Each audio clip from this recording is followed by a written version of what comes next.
Mwen, welcome to your channel. This is Marcelin. So, mwen te fè video sa en anglais auparavant pou mte remercier tout moun ki te fè parti de challenge lan. Men nou va eskize mwen paske mte fè l plus en anglais. Men koun ya mta reme meton ti kreol la dan guys pou mte ka fè nou konen ke mwen remercier nou tout ki wè non nou la. E si nou pa wè non nou la, nou va eskize mse pa fote mwen paske le map ekri tout non yo, mta pisi ekri tout non net pour nous te ka wè non nous, mais si nous pas wè non nous, nous va excuser moi parce que c'est vidéo ça m't'a essayé faire guys pour m'te capable remercier nous toutes qui fait partie de challenge là, mais devant mais derrière ça c'est derrière nous toutes qui te joué un rôle pour te faire un succès avec challenge là. Merci en pile à nous toutes si nous pas non nous va excuser moi pas vle faire li on l'autre manière m't'a essayer faire guys c'est pour m'te écrit tout nom moun yo l'aime réaliser pour m'écrire tout nom moun yo li pour prendre un paquet de temps pour m'te faire so m'obligé écrire comme ça sou pas non ou va excuser moi sou pas non ou va excuser moi sou pas non ou va excuser moi connais grand pile monde qui va laisser chercher non yo mais sou pas non ou va excuser moi on peut aider encore sou pas non ou va excuser moi et sou pas non dans l'autre vidéo encore m'a essayé ba shout out dans l'autre activité qui m'a fait mais m'apprécier nous tout en pile nous fait partie des familles et na ouais dans l'autre vidéo dans l'autre challenge encore merci en pile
Hello guys, this is Marcelin.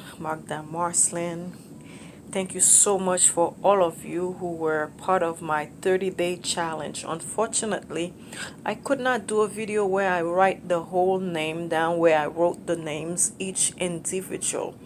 As I sat down to write the names of all of the individuals who helped me, it was very, very difficult for me to do, so I decided to write them down on a piece of paper and make a video with it.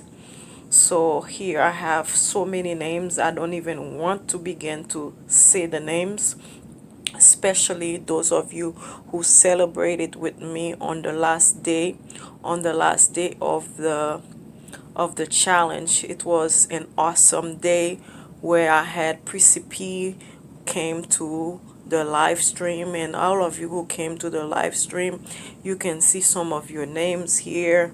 And if I didn't put your name here, you might want to just excuse me for missing the names of all of you who were there. And I'm gonna turn the back of the page, so now you see it would be very, very difficult for me to write each one of you down as I give shout out. I give shout out to all of you, all of you. If you cannot read your name here, I'm very, very sorry, and hopefully I could do my shout out every week or something, so that I don't have them all bundled up together. But I do thank all of you, every single one of you, for taking part of my challenge. It's as though you were part of this challenge because you participated in all of those days with me, beginning from day 1 all the way to day 30. You guys went to Canada with me, where you participated. I don't know how to thank you guys, but you guys made it fun for me. You made it happen for me. And if I miss your name, guys, I'm so sorry, and I apologize to each one of you that I missed your name. And if I didn't, I'm so sorry again. So I'm turning the page, and thank you again for your participate, for your part, that the role that you played, and being part of the challenge. Thank you so much. And I want to give a shout out to some of my friends from work. You know who you are. Those of you who helped me along the way, I thank you, and I thank you. And this will be the end of the video, and thank you for being part of my family, and I hope to see you in the next video. Thank you so much.